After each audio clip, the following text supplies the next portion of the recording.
So, good evening, everybody. I'm so happy to be with you, and I just want to start by first thanking all the committee members, Lacey, and there's Prentice, there's a number of people walking around behind the scenes helping to make sure that we get to where we're supposed to get to, and that you guys have hopefully a really value-added program. So a round of applause for the people who work behind the scenes to put it all together. So before I start, let me tell you a little bit about how I present. I move fairly quickly. You can ask me any question at any time. It's really not about my few little slides. It's about your getting the most value. So if the Spirit moves you, raise your hand, and I promise to stop and give you the answer. I already had one person, Derek, right? He said, "I'm coming at you, sister." Okay, I'm ready. You just tell the panelists, okay? I have a tendency to give you homework. The homework is not for me. The homework is to help you. So if you're sitting here tonight and you say yes to this question, I want to experience more success. How many people would say, I want to experience more success? Yeah? How many people would say, I want to make more money? Oh, yes, yes, yes, yes, yes, yes. All right, how many people would say, I want to be happier and more satisfied in my career? Yeah? Okay, so here's the deal. We will give you everything. We'll give you the kitchen sink. We'll even go into grandma's slip drawer. We'll pull one of those slips out, give that to you too. But it is all useless if you don't do something with it. And so I'm going to ask you if you would be kind enough to take this little packet and open it up. On the inside, you're going to find on the right-hand panel a little note taker. And this is where you can make your notes from me and from our all-star panel that will be coming up shortly. I'm going to spend about 30 minutes or so walking through some principles that I think will set the framework and the context for our conversation this evening. And so I will pepper my commentary with these homework assignments. You don't have to write it's not a dissertation. Some things that you need to do anyway. And the first homework assignment is this.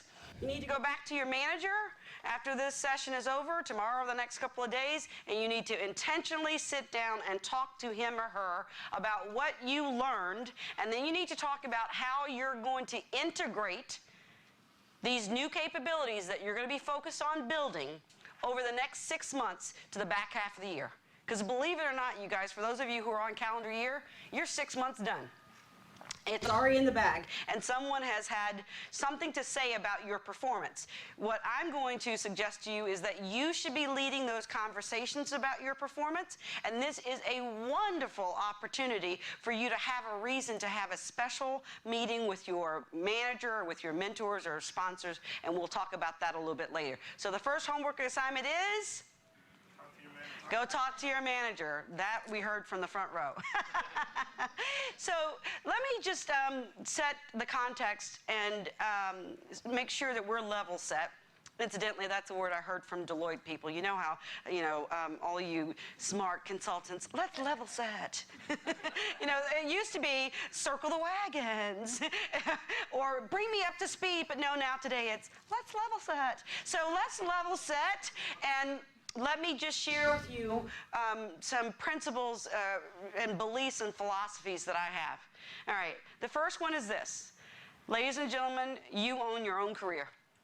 Nobody, not mama, not daddy, not sister, not brother, not Shanene, not Uncle Alfred, not Cousin Jimmy. Nobody can do it for you.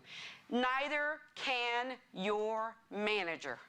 We will talk about the role of the manager, but what I want you to hear clearly is this. Your manager is not responsible for your career. Your manager is responsible for developing great talent. True. Great talent and career management are two different conversations altogether, right?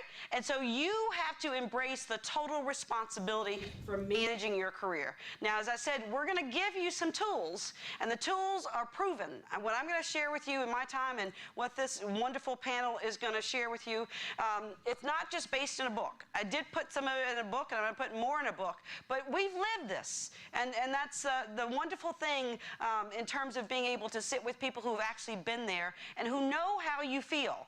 So if you're here tonight going, I feel like I'm crazy, I feel like I can't get anybody to help me. How many people feel like that? Yeah, I heard amen.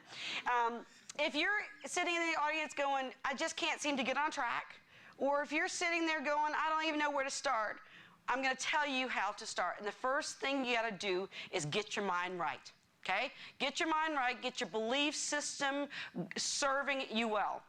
Let me tell you how I learned this principle. Years ago, I moved from Mobile, Alabama. Anybody from Alabama? Woohoo! I can talk about the little hometown all night long then, right? No, I grew up in a small town of about 100,000 people.